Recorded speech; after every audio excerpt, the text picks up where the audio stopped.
Serial entrepreneur Elon Musk, he is on a roll with Tesla Motors and Solar City. That's put an extra $2.9 billion, count them, 2.9, in his pocket. Joining us now to discuss is Joe White. He's one of our automobile columnists, and he is in Detroit.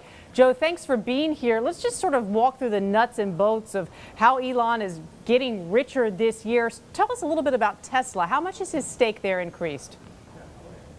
Well, it's increased quite a lot.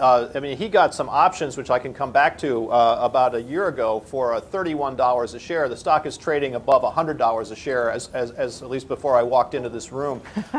His total stake in Tesla is now worth more than $3 billion at current prices.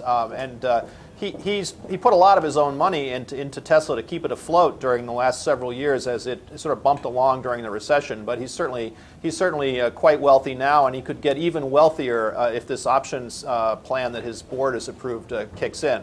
So that's the biggest part of it that we can see. Solar City, another of his companies and investments, is also doing pretty well, and his stake in that appears to be now worth more than $1 billion. Now, people also know Elon Musk because he's a major investor in privately held SpaceX. That's a commercial space exploration company that he co-founded. Let's go back a little bit to Tesla, Joe, because Tesla's been in the news, and you know this as an automobile columnist, quite a bit lately, getting a huge endorsement from Consumer Reports. Tell us why things are looking so good with the newest model of Tesla, because that's obviously contributing to Elon's personal wealth. Yeah, I think there's a lot of excitement about Tesla. It's new. It's the first sort of seemingly successful startup automaker at any scale in quite a while, certainly in the United States. It appears to be the survivor, or one of the survivors, in the shakeout of the electric car business that's going on here, and I think symbolized for most of our viewers by the collapse of Fisker. So they seem to be a winner in this space for now. I think I mean, I feel duty bound to say, look, they've sold about 10,000, maybe fewer than 10,000 cars so far. They have some very ambitious and expensive new model plans that they have to execute over the next 1 to 3 years. It's going to cost them $1 billion, probably, according to an interview I had with Elon Musk last week, to get this new sedan line, more affordable sedan line, into the market over the next 3 or 4 years.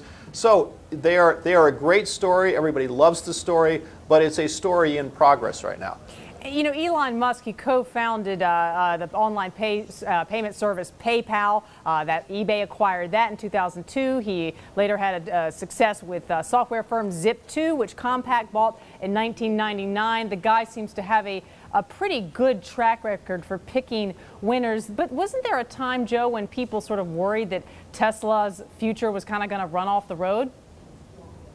Absolutely. As recently as about a year ago, the company faced a cash squeeze, and they had to renegotiate terms of this federal loan that they just paid off earlier this month in order to get some breathing space. I mean, and Elon Musk himself has talked about this. I mean, they were up against it a couple of times during the recession and subsequently, and he's put a lot of his own money into this company to keep it rolling. You know, now the market, investors seem to believe in him. Now the cars are selling.